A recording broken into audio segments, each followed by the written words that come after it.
భగవద్బంధువులందరికీ నమస్కారం. హిందూ ప్యాడ్ ఛానల్కి స్వాగతం. ఈరోజు మనం ఈ వీడియోలో శాకంభరీ దేవి యొక్క మహాత్మ్యం గురించి తెలుసుకుందాం. అమ్మలగన్నయమ్మ, ముగ్గురమ్మల మూలపుటమ్మ, చాల పెద్దమ్మ, సురారులమ్మ, కడుపారడి బుచ్చినయమ్మ, దన్నులో నమ్మిన వేల్పుటమ్మల మనమ్ముల నుండెడియమ్మ, దుర్గమాయమ్మ, కృపాబ్ది ఇచ్చుత, మహత్వ కవిత్వ పటుత్వ సంపదల్.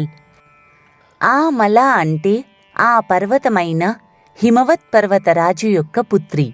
ముగ్గురమ్మలకు మూలపుటమ్మ, చాలా పెద్దమ్మ, దేవతలకు శత్రువులైన రాక్షసుల తల్లులకు గర్భశోకము కలిగించిన అమ్మ, తనను నమ్ముకున్న దేవమాతల మనస్సులలో ఉండే అమ్మ. మా అమ్మ అయిన దుర్గాదేవి దయతో మహత్వ కవిత్వ పటుత్వ సంపదలైన ఐశ్వర్యము, జ్ఞానము, శక్తి ఇచ్చుగాక అని బమ్మెరపోతన ప్రార్థించాడు. అటువంటి అమ్మ రాక్షస సంహారం కోసం అనేక రూపాలు ధరించి దుష్ట శిక్షణ శిష్టరక్షణ గావించి తన చల్లని కరుణ దృక్కులతో ప్రజలను కాపాడి భూమిని సస్యశ్యామలం చేసింది. హిరణ్యాక్షుడి వంశానికి చెందినవాడు దుర్గముడు. దేవతలను, మునులను, సామాన్య జనులను పట్టి పీడించి అసురుడు అని అనిపించుకున్నాడు. దేవతలను ఓడించి ముల్లోకాలను తన అధీనంలోకి తెచ్చుకోవాలని కోరుకున్నాడు. దుర్గముడు తన పూర్వీకుల వలె కాక కొంచెం భిన్నంగా ఆలోచించాడు. దేవతలు మంత్రాధీనులు. వారి బలమంతా వేదాల మీద ఆధారపడి ఉంటుంది. వాటిని నాశనం చేస్తే అమరులు అందరినీ మట్టుపెట్టవచ్చునని ఆలోచించాడు. దాని కొరకు బ్రహ్మ గురించి తపస్సు చేసి ప్రసన్నుణ్ణి చేసుకున్నాడు. బ్రహ్మదేవుడు ప్రత్యక్షమైన తరువాత తన కోరికను అడిగాడు. దేవా, అన్ని మంత్రాలు నా అధీనంలోకి రావాలి. దేవతలందరూ నాకు అణిగిమణిగి ఉండాలి అని అడిగాడు. బ్రహ్మదేవుడు వరమిచ్చేశాడు. దాని ఫలితంగా మంత్రాలు బ్రాహ్మణుల స్వాధీనం తప్పాయి. వారందరూ జ్ఞానశూన్యులైనారు. ఎవరి నోట మంత్రం ఉచ్చరింపబడలేదు. సంధ్యావందనాలు, జపహోమాలు, యజ్ఞయాగాలు ఆగిపోయాయి. దేవతలకు హవిస్సులు లేవు. వృద్ధాప్యమెరుగని దేవతలు వడలిపోయారు. దుర్గముడి వజ్ర శరీరం ధాటికి వృద్ధులైన ఇంద్రాది దేవతలు పారిపోయి కొండల్లో కోనల్లో తలదాచుకున్నారు. దేవతల మీద దుర్గముడికి విజయం లభించింది. మునులు హిమాలయాలకు పారిపోయారు.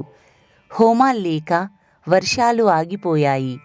ఘోరమైన కరువు తాండవించింది. దేవతలు ఆదిపరాశక్తిని అర్చించారు. మునులు ధ్యానమగ్నులై కరువు కాటకాల పరిస్థితిని అంబకు నివేదించారు. వారి ప్రార్థనలకు అంబ కరుణించింది. కాటుక కొండలాంటి దేహంతో శరీరమంతటా అనంతమైన నేత్రాలతో అంబ విభిన్నమైన రూపం ధరించింది. అనంతమైన నేత్రాల నుండి వర్షపు ధారలు కురిపించింది. 9 రోజుల పాటు కుంభవృష్టి కురిసింది. చెరువులు, బావులు అన్నీ నిండిపోయాయి.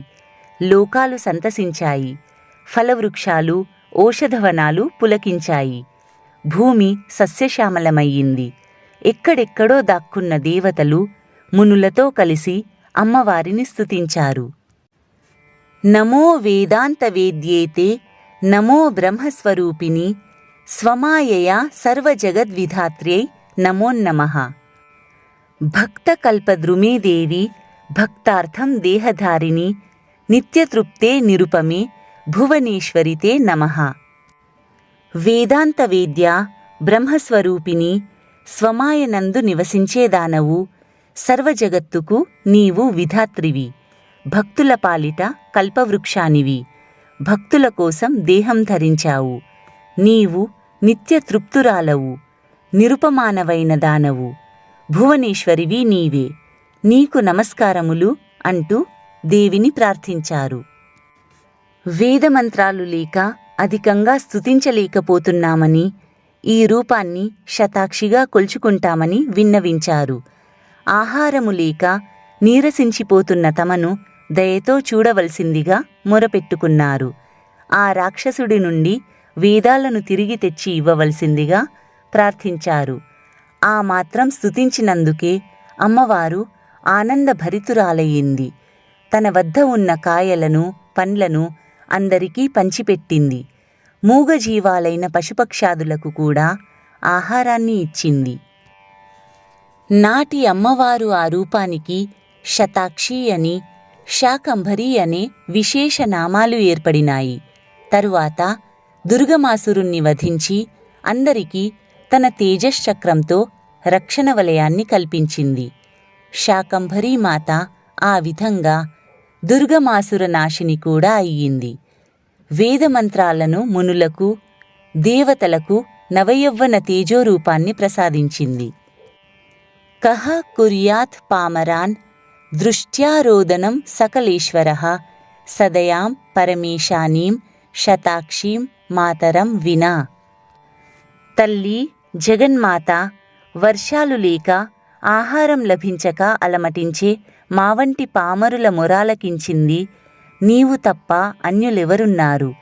శతాక్షివై మాకు అభయమొసగి శాకసస్యాలను సమృద్ధిగా అందచేసి మమ్ము ఆదుకున్న పరమేశ్వరి, నీకు శతసహస్రాధిక నమోవాకాలు అర్పిస్తున్నాం అని స్తుతించారు. అంబ సంతుష్టురాలయ్యింది. ఉగ్రమైన తన శతాక్షి రూపంను త్యజించి మరలా ప్రసన్నవదనంతో అందరికీ అభయమిచ్చి అంతర్హితురాలయ్యింది.